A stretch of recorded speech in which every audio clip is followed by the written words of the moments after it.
کیا کرتا ہے کہ سور کا گوشت ان کے منہ میں زبردستی ٹھوسنے لگتا ہے۔ السلام علیکم ناظرین، امید ہے کہ آپ سب خیریت سے ہوں گے۔ آج میں آپ کو ایک ایسا شخص بتانے والا ہوں کہ جو سور کا گوشت کھاتا ہے۔ جیسے کہ تھمبنیل میں آپ سب نے دیکھ لیا ہوگا کہ وہ کون شخص ہے کہ جو سور کا گوشت کھاتا ہے۔ تو اس کی تفصیل میں آپ کو بتاتا ہوں کہ ایک تابعی ہیں جن کا نام ہے ربیع رحمہ اللہ۔ وہ بیان کرتے ہیں کہ ایک مرتبہ کیا ہوا کہ میں گھر سے نکلا اور اپنے دوستوں میں جا کر کے ایک مجلس لگی ہوئی تھی، میں وہاں پر جا کر کے بیٹھ گیا۔ اب میں جب بیٹھا رہا تو میں کیا دیکھتا ہوں کہ جو یہ لوگ ہیں انہوں نے غیبت شروع کر دی ہے، یعنی کہ جو ان کے دوست تھے جو مجلس میں بیٹھے ہوئے تھے ان لوگوں نے کیا کرا کہ غیبت شروع کر دی۔ غیبت کسے کہتے ہیں کہ غیبت وہ ہے کہ جو کسی دوسرے انسان کی پیٹھ پیچھے اس کی برائی کی جائے۔ تو اب کیا ہوا کہ کیونکہ جو غیبت سنے تو اس کو چاہیے کہ یا تو اس کو روکے، اور اگر روکنے کی طاقت نہ ہو تو ایسی جگہ نہ بیٹھے، ان غیبت جو کر رہے ہیں ان میں شامل نہ ہو اور وہاں سے چلا جائے۔ تو یہ تابعی بھی کیا کرتے ہیں کہ وہاں سے اٹھ کر کے چلے جاتے ہیں۔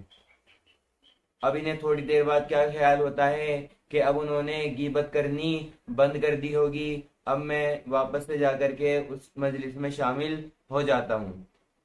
اب یہ دوبارہ مجلس میں شامل ہو جاتے ہیں جا کر کے، اور کیا دیکھتے ہیں کہ ابھی بھی اس میں غیبت ہو رہی ہے، یعنی کہ جو چغل خوری ہے وہ ابھی بھی اس مجلس میں کی جا رہی ہوتی ہے۔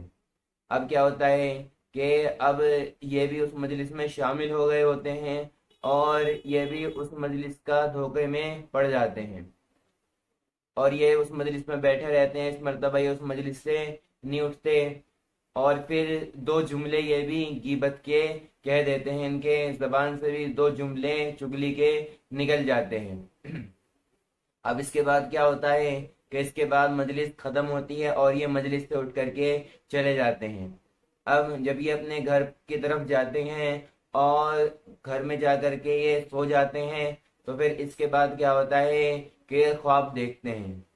اور خواب میں ایک انہیں سیاہ فام یعنی کہ ایک دم کالا شخص نظر آتا ہے، اور وہ ان سے کیا کہتا ہے کہ لے یہ سور کا گوشت کھا۔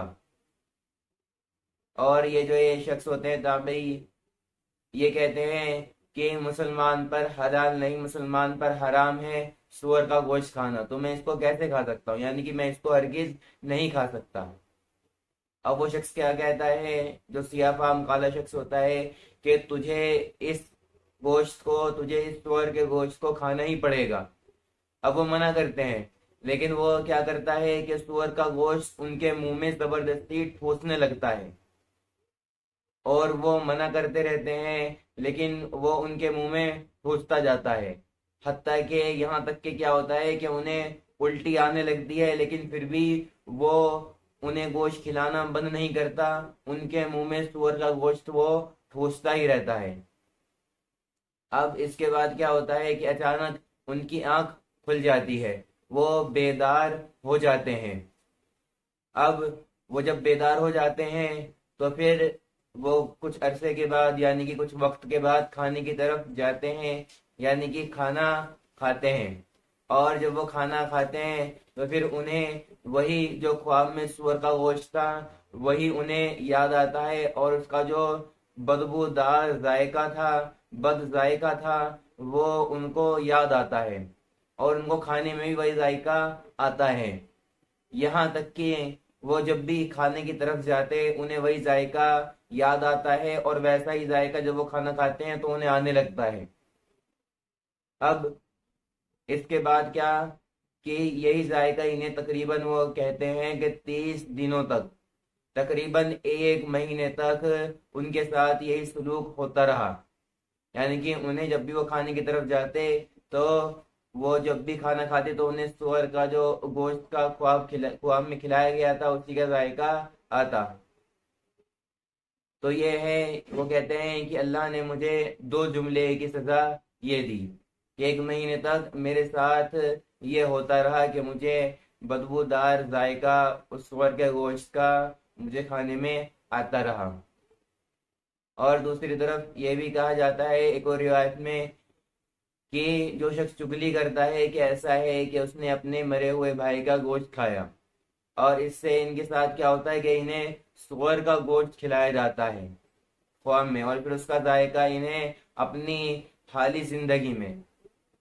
انہیں ذائقہ اس کا آتا رہتا ہے، اس کا بدبودار ذائقہ ہوتا ہے۔ تو ہمیں ان سب چیزوں سے بچنا چاہیے کہ ہمیں کبھی بھی اپنے بھائی کی، کبھی بھی اپنی بہن کی، کوئی بھی ہمارے سے جو تعلق رکھتا ہے یا نہ تعلق رکھتا ہو کسی بھی شخص کی،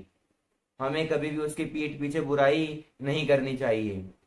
بلکہ جو برائی ہے یعنی کہ جو اس میں کمی ہے وہ اس کے سامنے رکھنی چاہیے تاکہ وہ اس کمی کو صحیح کر سکے۔ لیکن آج کل ہم کیا دیکھتے ہیں کہ جو برائی ہے وہ پیچھے کی جاتی ہے اور جو اچھائی ہے وہ سامنے کی جاتی ہے، حالانکہ انسان کی، آپ صلی اللہ علیہ وسلم کی حدیث ہے کہ انسان کی اچھائی اس کے پیچھے کیا کرو تاکہ لوگ ایسا سمجھیں، یعنی لوگوں میں یہ بات ہو کہ یہ شخص جو ہے یہ اچھا شخص ہے، لیکن یہ ایک دم اس کا برعکس ہو رہا ہوتا ہے کہ پیٹھ پیچھے کرتے ہیں اس کی برائی کہ لوگوں کو یہ ظاہر کریں کہ بڑا ہی بدبخت، بڑا ہی برا یہ شخص ہے، اور سامنے اس کی اچھائی کرتے ہیں اس کے لیے کہ تو بڑا ہی بہترین شخص ہے، حالانکہ بالکل یہ غلط طریقہ ہے، اس کو نہیں کرنا چاہیے۔ اور قرآن میں جیسے کیا ہے کہ وَيْلٌ لِكُلِّ ہُمَزَةٍ لُمَزَةٍ، کہ ہر اس شخص کے لیے تباہی ہے، ہر اس شخص کے لیے تباہی ہے کہ جو کیا کرتا ہے، پیٹھ پیچھے برائی کرتا ہے اور سامنے سے برائی کرتا ہے، یعنی سامنے سے برائی کرنے کا مطلب طعنے دیتا ہے، اور پیٹھ پیچھے کا مطلب چگلی کرتا ہے، غیبت کرتا ہے، کہ ان سب کے لیے تباہی ہے ایسے لوگوں کے لیے۔ تو ہمیں ان سب چیزوں سے بچنا چاہیے، ان سب چیزوں سے ہمیں اجتناب کرنا چاہیے۔ تو ملتے ہیں آپ سے ایسے ہی دوسری ویڈیو کے ساتھ۔